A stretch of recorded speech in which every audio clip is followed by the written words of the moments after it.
Amigos, bom dia. Hoje nós iremos tratar de um tema: o último inimigo. Na vida nós temos alguns inimigos. A Bíblia nos orienta a andar em paz com todos, se for possível, né? A Bíblia orienta a gente chamar os nossos inimigos, mas muitas vezes nós não somos amados por Ele. A Bíblia orienta nós orarmos por quem nos persegue, mas muitas vezes aqueles que nos perseguem querem nos destruir. Na Bíblia nós encontramos os servos de Deus e muitas vezes em perseguição. Mas a Bíblia também fala de inimigos espirituais. A Bíblia diz que a luta não é contra carne e sangue, mas contra principados e potestades. A Bíblia apresenta alguns inimigos. Nós sabemos que existem inimigos espirituais. Conhecemos a história da redenção, a origem do pecado. Sabemos que existem seres angelicais caídos. O diabo é o nosso inimigo, os anjos, seu exército. 33% dos anjos caíram, se rebelaram. Nós chamamos esses anjos de demônios, né? Temos também inimigos como o pecado. O pecado é o nosso inimigo. Lá em Romanos 5,12 vai dizer que pelo um só homem entrou o pecado no mundo e pelo pecado a morte, e assim a morte passou a todos os homens, porque todos pecaram. Todos pecaram. Então, o pecado é o nosso inimigo. O pecado ele está em nossa natureza. Nós devemos lutar contra isso. Temos um auxílio poderoso, que é a presença de Deus, o Espírito Santo, Deus em nossa vida. O Espírito de Deus que nos dá força para resistir. Ele que nos convence do pecado, da justiça e do juízo. Ele que nos caminha ao caminho certo, até Cristo. Então temos os seres angelicais caídos, temos o pecado, que também está em nossa natureza, as tentações, é uma luta que nós devemos enfrentar, é o nosso inimigo. O pecado que está na nossa natureza, também nós devemos enfrentar, lutar contra isso. E temos também a consequência do pecado, que a Bíblia diz que chama de morte. Consequência do pecado. Por um só homem entrou o pecado no mundo e pelo pecado a morte. A morte é a consequência do pecado. Lá em Romanos 6,23 vai dizer que o salário do pecado é a morte. Então a morte ela é uma consequência. E a Bíblia diz que a morte será o último inimigo a ser vencido. Quando Jesus voltar, ele irá destruir todos os inimigos. A Bíblia vai falar que todos os inimigos estarão debaixo de seus pés. Ele vai destruir todos os inimigos. O pecado vai ser destruído. Os seres angelicais, caídos, Satanás, será destruído. No campo profético, temos o anticristo, temos o falso profeta será também destruído. Mas tem um último inimigo que deixará de existir. Esse inimigo, a Bíblia chama de morte. Olha o que diz lá em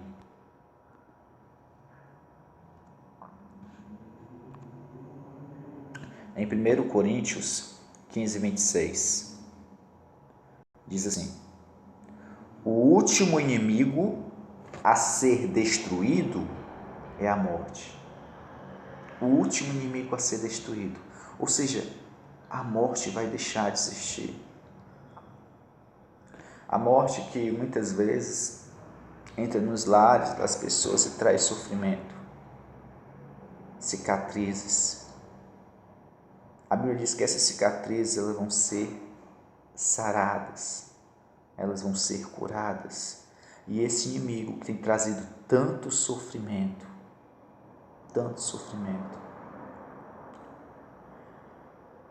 ele também será destruído, não existirá mais. Mas o que é a morte? Alguns dizem, alguns no campo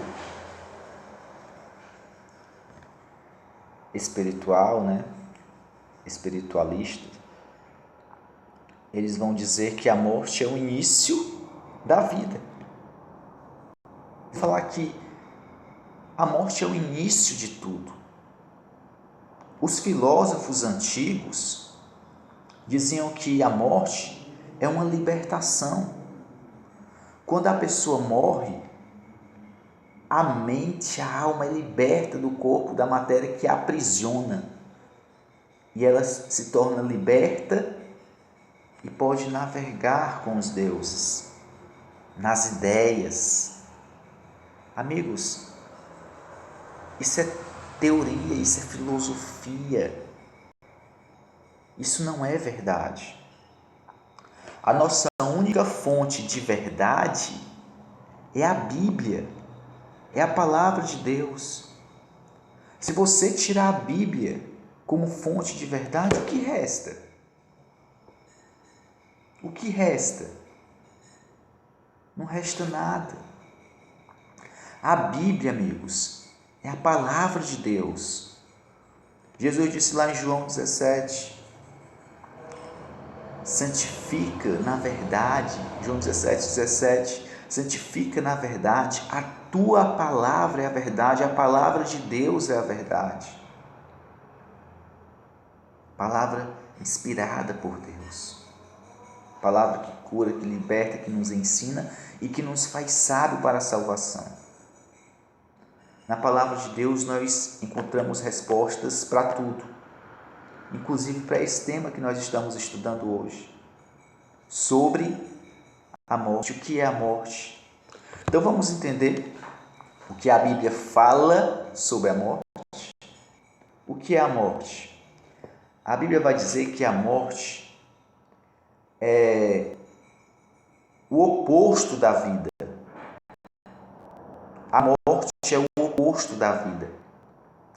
Em Deuteronômio 30:17, nos diz assim: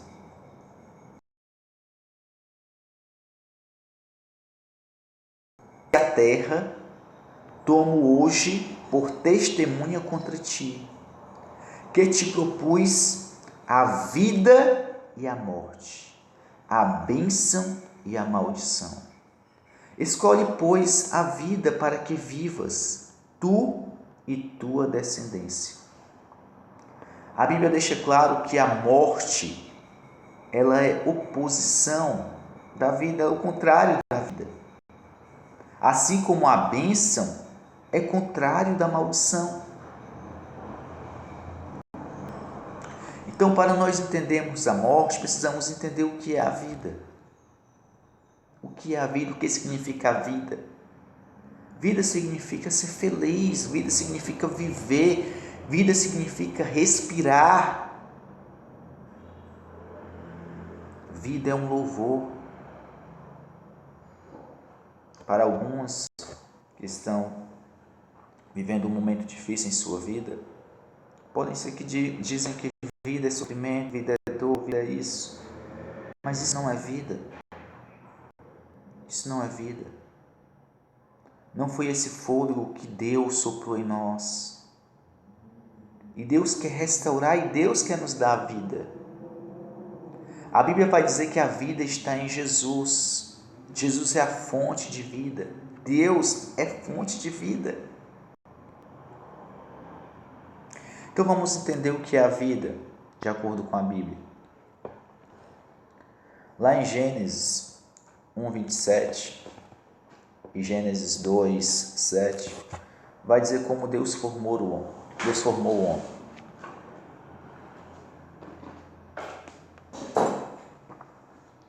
Gênesis 1, 27.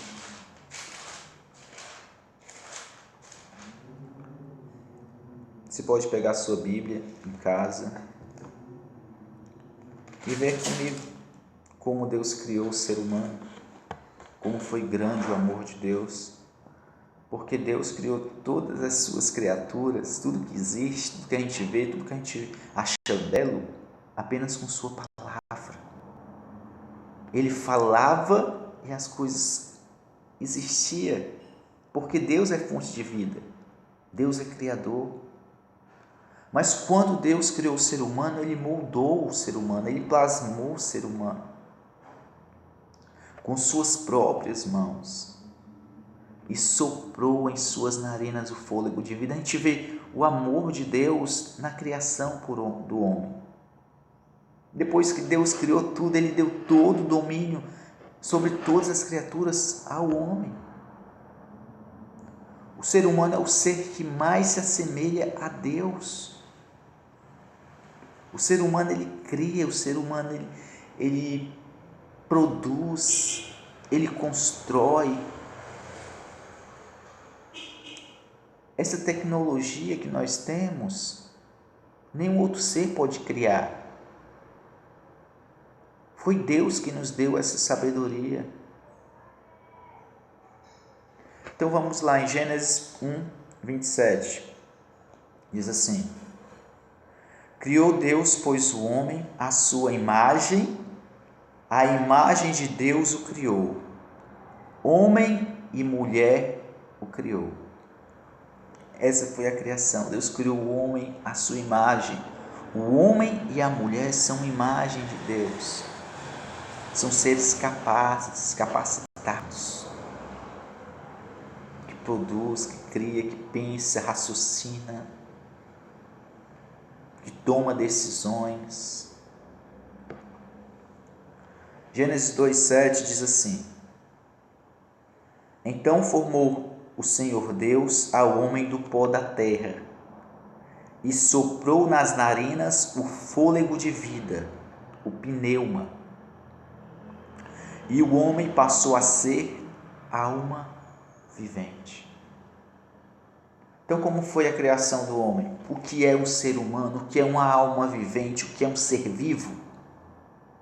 A Bíblia vai dizer que um ser vivo é a junção de duas coisas.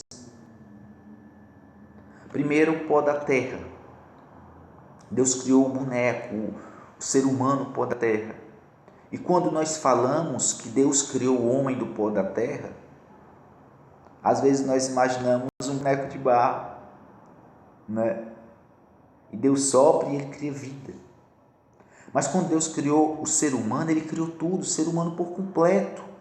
Toda a estrutura que tem no nosso ser, todos os nossos neurônios, tudo. Deus criou o ser humano em si.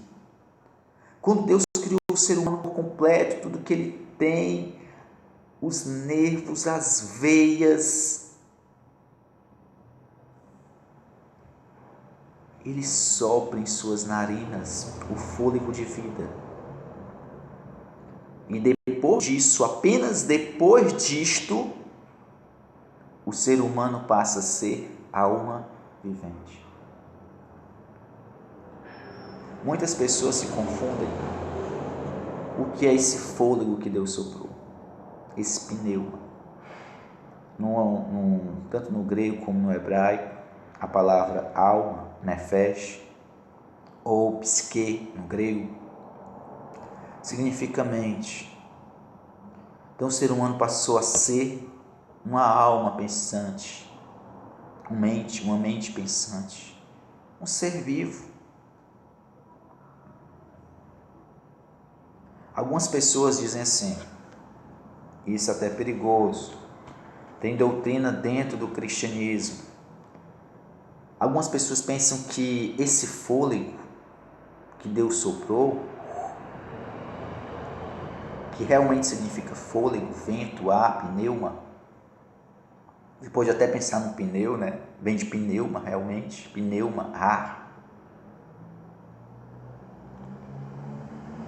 Dizem que Deus criou o ser humano, o boneco de barro, e soprou em suas narinas o fôlego de vida. E o homem passou a ser uma alma vivente. O boneco de barro, o ser humano em si, o corpo, a matéria, não é o ser humano. Ali não dá vida, não tem vida.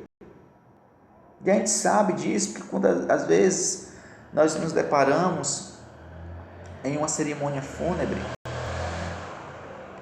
a gente vê lá a pessoa lá deitada no caixão e a gente vê que ali não tem vida. Não há vida. Assim é o boneco.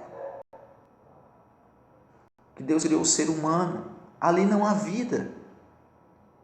Nem o fôlego de Deus em si é o ser humano. O ser humano passou a existir, Adão passou a existir quando Deus o criou e formou. Ele colocou ali no jardim. E Adão viveu 930 anos. Ali foi o início da vida de Adão. Então, o que acontece na morte? A Bíblia vai dizer que na morte é o contrário da vida. Contrário da vida. O que é a vida é a junção. E a morte é a separação. Eclesiastes 12:7 diz assim: e o pó volte à terra como era, e o espírito volte a Deus que o deu. Na morte ocorre essa separação. O pó volta à terra, a matéria volta à terra, e o espírito, o ar, o fôlego que Deus soprou, é retirado, porque Ele é dono da vida, Deus é dono da vida.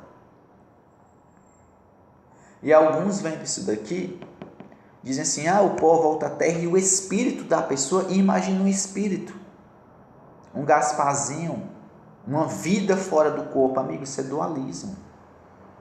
Isso é dualismo platônico. Isso é filosofia grega. Infelizmente infiltrou dentro do cristianismo. Mas a Bíblia não diz isso. Você precisa acreditar no que a Bíblia diz. E o que a Bíblia diz? Quando o ser humano morre, ocorre a separação.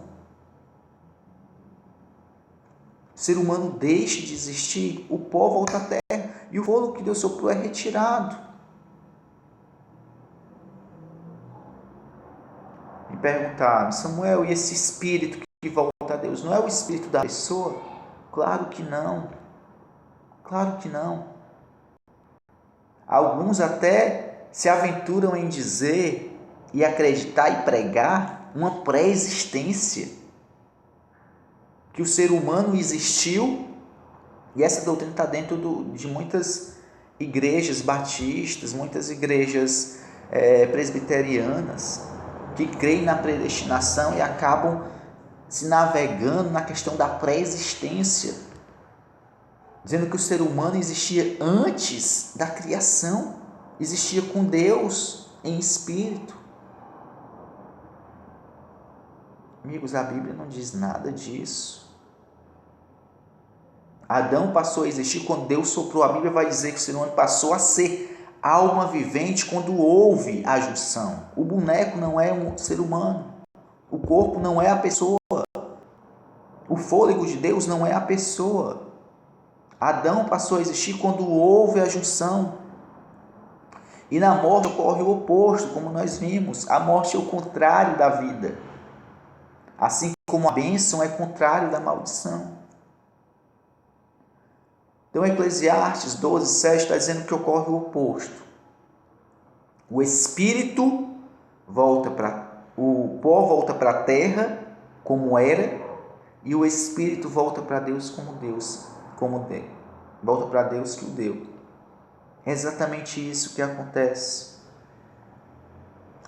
Então, vamos entender o que é esse espírito, o que é esse fôlego. Olha o que diz aqui em Eclesiastes 3,19. Diz assim: porque o que sucede aos filhos dos homens, sucede aos animais. O mesmo lhes sucede. Como morre um, assim morre o outro. Todos têm o mesmo fôlego de vida. E nenhuma vantagem tem um homem sobre os animais, porque tudo é vaidade. A Bíblia está dizendo que tanto o homem como os animais têm o mesmo fôlego que Deus soprou. O mesmo fôlego. Algumas versões vai dizer o mesmo Espírito. O mesmo Espírito. Então esse fôlego, amigo, é o que dá vida. Os animais Deus criou com uma palavra. Ele falou. O Espírito que dá vida. Ele deu vida. E o ser humano, ele soprou. E o ser humano passou a ser. E o mesmo Espírito que um tem, o outro tem. Interessante que tanto no grego como no hebraico, a língua original qual a Bíblia foi escrita, essa parte, essa segunda parte, ela é uma pergunta. Ela diz assim: que vantagem tem o homem sobre os animais? E tanto no hebraico como no grego vai responder: nenhuma. Porque tudo é futilidade, tudo é vaidade. Amigos, nós somos pó. Nós somos pó. E para o pó, a Bíblia diz: pó, nós voltaremos. Mas existe uma esperança ser da morte. Jesus venceu a morte e Ele é a nossa esperança. Lá em Coríntios, capítulo 15,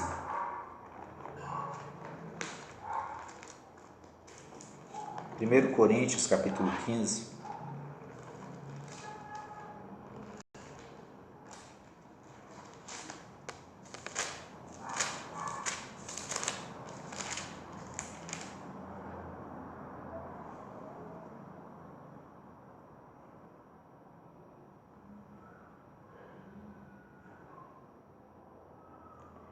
versos 29. Olha o que Paulo nos diz, né? Ele vai dizer primeiro, lá em 1 Coríntios 15, 26, nós lemos que o último inimigo a ser vencido é a morte. E ele vai falar da esperança da ressurreição. A Bíblia fala da ressurreição. A doutrina bíblica, a doutrina verdadeira é ressurreição. Jesus ressuscitou. Jesus não reencarnou. Jesus não ascendeu, como alguns dizem. A pessoa vai ascendendo, vai chegando a um karma.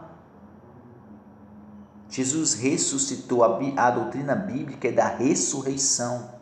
Ressurreição da carne, da matéria. Sabe, todos que morreram em Cristo vão ressuscitar. Essa é a promessa divina, essa é a promessa de Cristo. E aqui em 1 Coríntios 15, 29, Paulo diz assim: de outra maneira,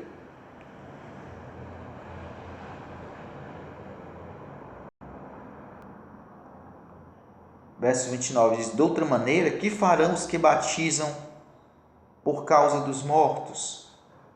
Se absolutamente os mortos não ressuscitam, por que se batizam por causa deles? E por que também nós nos expomos a perigos a toda hora? Dia por dia morro. Eu o protesto, irmãos, pela glória que tenho em vós outros, em Cristo Jesus nosso Senhor. Então Paulo aqui ele está dizendo, tratando acerca da morte, porque alguns diziam que Cristo não havia ressuscitado. E Paulo vai dizer: o que farão essas pessoas? Porque todo dia eu me arrisco. Se os mortos não ressuscitam, Não tem esperança. Ele vai dizer assim, 2 Coríntios 15:17. Se Cristo não ressuscitou, é vã a vossa fé, e ainda permanecemos em pecados.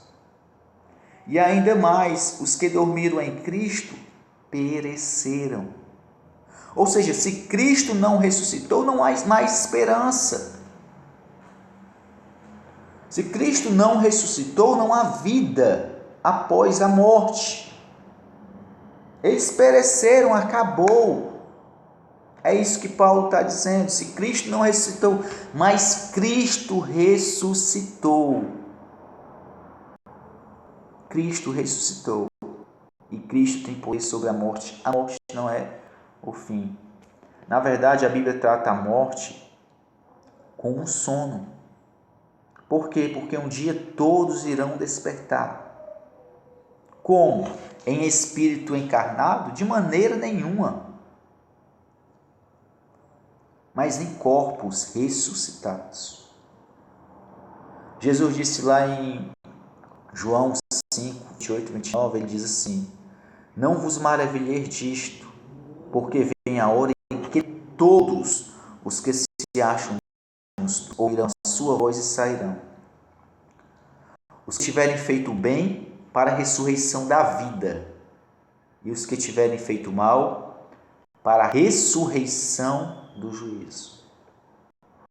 Jesus falou em duas ressurreições, uma para a vida e outra para o juízo. Lá em Daniel 12, verso 13,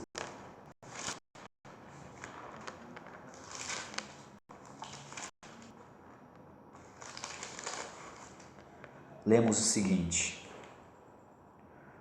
tu, porém, falando a Daniel, segue o teu caminho até o fim, pois descansarás, e ao fim dos dias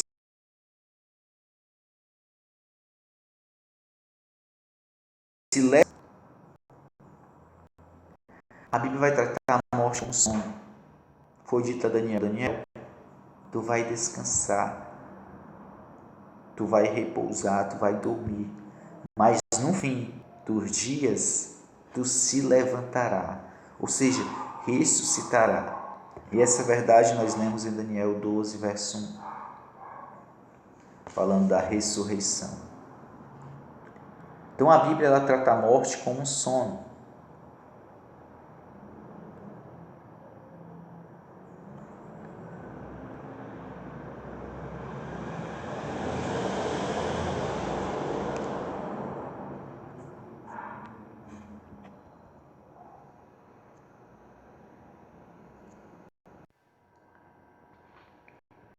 A Bíblia 66 vezes trata a morte como um sono, um eufemismo do sono.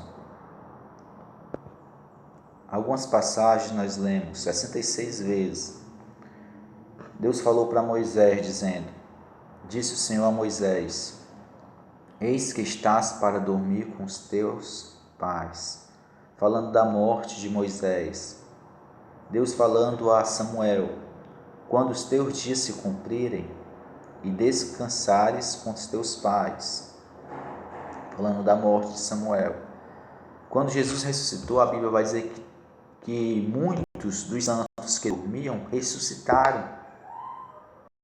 Em Mateus 27, 52 diz: abriram-se os sepulcros, e muitos dos corpos de santos que dormiam ressuscitaram. Em João 11, verso 11, Jesus fala acerca de Lázaro. Ele diz: nosso amigo Lázaro adormeceu, mas vou para despertá-lo. Nós sabemos que quando Jesus falou isso, Lázaro já havia morrido. Lázaro estava morto. Cerca de 2 dias, Jesus pega e volta para Jerusalém. Lázaro adormeceu, disse o Senhor Jesus. Então a Bíblia trata a morte como um sono, um descanso, até o dia da ressurreição. E a pergunta é: Quando os mortos hão de ressuscitar? Quando os mortos hão de ressuscitar? Lá em 1 Tessalonicenses 4, 16, 17, o apóstolo Paulo diz: porquanto o Senhor mesmo, dado sua palavra de ordem, ouvida a voz do arcanjo e ressoada a trombeta de Deus, descerá dos céus, e os mortos em Cristo ressuscitarão primeiro. Depois nós, os vivos, os que ficarmos, seremos arrebatados juntamente com eles, entre nuvens, ao encontrar o Senhor nos ares. E assim estaremos para sempre com o Senhor. Quando os mortos vão ressuscitar? No dia da volta de Cristo. No dia da volta de Cristo. Quando Jesus voltar, o apóstolo diz que os mortos em Cristo ressuscitarão primeiro. A Bíblia vai falar de duas ressurreições. Uma para a vida e outra para o juízo. Lá em Apocalipse 20 vai dizer que bem-aventurados e santos são os que têm parte na primeira ressurreição. Sobre este, a morte não tem poder. Não tem poder a segunda morte. Jesus fala, a Bíblia também vai falar de duas mortes. Morte do corpo, que é um descanso. Nós vimos de acordo com as Escrituras. Que a pessoa perece de fato, mas não para sempre. Não para sempre. E a Bíblia vai falar de uma segunda morte, a morte da alma. E esse nós devemos temer. Jesus falou, não tema que pode matar o corpo. Nós temos aquele que pode matar tanto o corpo como a alma, ou lançar tanto o corpo como a alma num lago de fogo. Então a Bíblia fala, amigos, de ressurreição. A Bíblia não fala de reencarnação. A Bíblia não fala de espírito fora do corpo. O ser humano é a junção, o ser humano é um ser holístico, composto por duas coisas, assim como a eletricidade, a lâmpada. O que é a lâmpada? O que é a luz? O que é a luz? A luz é a junção da lâmpada, a matéria, mas a eletricidade, a substância, que forma o quê? A luz. A lâmpada em si não é luz. A eletricidade em si não é luz. O que é a luz? É a junção da matéria, da lâmpada, mais a eletricidade. E o que é o ser humano? É a junção do pó da terra, mas a substância, o fôlego de Deus. Fôlego de Deus. Essa é a nossa esperança, a volta de Cristo. Paulo, em Tessalonicenses, vai dizer que acerca da morte, dos que dormem, ele vai tratar também a morte como um sono. Nós não devemos ser ignorantes acerca dos que dormem, porque não é um fim. Não é um fim. A morte não é um adeus. A morte se torna um até logo, porque nós cremos na ressurreição. Nós cremos que a morte não é o fim. Jesus falou disso, né? Aquele que crê em mim, ainda que esteja morto, viverá. Aquele que crê em mim, ainda que esteja morto, viverá. Paulo diz assim: não queremos, irmãos, mesmo livro, mesmo capítulo, versículo 13. Não queremos, porém, irmãos, que sejais ignorantes com respeito aos que dormem, para não vos entristecerdes, como os demais que não têm esperança. Nós temos esperança. Cristo é a nossa esperança. Pois se cremos que Jesus morreu e ressuscitou, assim também Deus, mediante Jesus, ou seja, na vinda de Jesus, trará em sua companhia os que dormem, ou seja, os que morreram.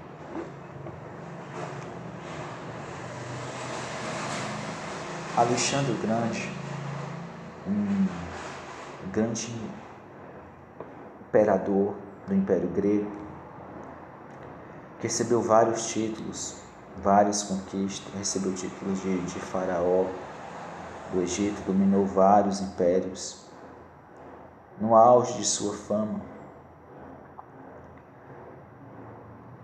morreu, pereceu,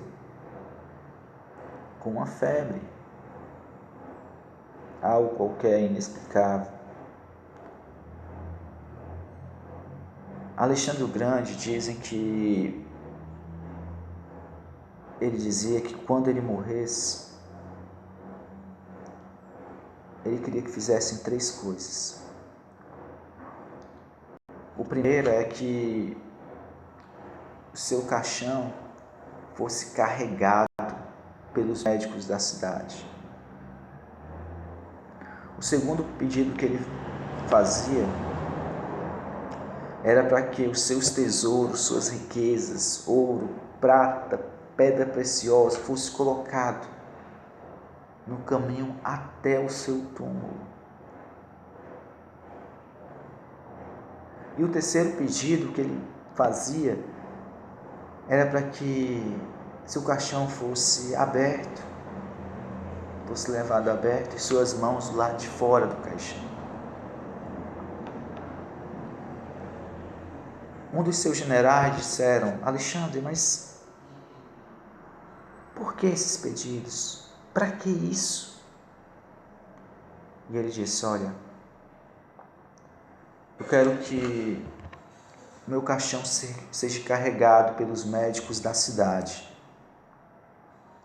para que todos saibam que a medicina não tem poder sobre a morte. Eu quero que no caminho até o meu túmulo seja colocado pedras preciosas e as pessoas pisem em cima, para que saibam que as riquezas dessa terra, nessa terra ficam. E o terceiro pedido de Alexandre foi para que suas mãos fossem colocadas para fora do caixão, para que todos pudessem saber que de mãos vazias nós entramos nesse mundo e de mãos vazias saímos dele. Só Jesus tem poder sobre a morte. Ele é a ressurreição e a vida. Em João 5,24 diz assim: em verdade vos digo, quem ouve a minha palavra e crê naquele que me enviou tem a vida eterna. E não entra em juízo, mas passou da morte para a vida. Sabe, nós já nascemos na condição de morte, porque nós somos pecadores e o salário do pecado é a morte. Mas nós podemos sair dessa condição. Você pode sair dessa condição. Você pode vencer esse maior inimigo, que é a morte, em Cristo Jesus. Se você crer, se você acreditar, se você crer na palavra de Deus, se você acreditar nas promessas de Jesus. Jesus disse: aquele que crê na minha palavra e naquele que me enviou tem a vida eterna. Não entra em juízo, mas passou da morte para a vida. Jesus disse: eu sou a ressurreição e a vida. Aquele que crê em mim, ainda que esteja morto, viverá. Sabe, amigos, às vezes nós nos preocupamos com tanta coisa, e esquecemos de cuidar daquilo que mais importa. Se preocupamos com tanta coisa aqui nessa terra que é passageira, e Paulo vai dizer: se a nossa esperança se limita apenas nessa terra, somos mais infelizes dos homens. A nossa esperança vai além. Sabe, talvez você tenha andado sofrendo, triste, talvez você tenha perdido uma pessoa querida. Mas eu quero dizer para você que esse inimigo ele foi derrotado. Esse inimigo da morte em si, que tem trazido tanto sofrimento, ele foi derrotado. E que ali não foi um adeus, ali não foi o fim. Que há esperança, há um encontro. Paulo vai dizer que os mortos em Cristo, quando Jesus voltar, os mortos em Cristo vão ressuscitar. E os que estiverem vivos serão arrebatados juntamente com os mortos. Vai haver um grande encontro em vida. E nós estaremos para sempre com o Senhor. Sabe, o fôlego de vida que Deus soprou lá no início da criação, que o ser humano passe a ser alma vivente. Ele vai soprar novamente esse mesmo fôlego. E a Bíblia vai dizer que eles vão ressuscitar. Mas diferente, para um mundo diferente. Eles vão ressuscitar com vida, com a verdadeira vida, que está apenas em Cristo Jesus, o nosso Senhor. Então creia nas palavras do Senhor, creia na palavra de Deus, que ela é a fonte da verdade. Jesus atestou a Bíblia como fonte da verdade. Então creia no Senhor, creia nas palavras de Jesus e você viverá. Amém? Deus abençoe.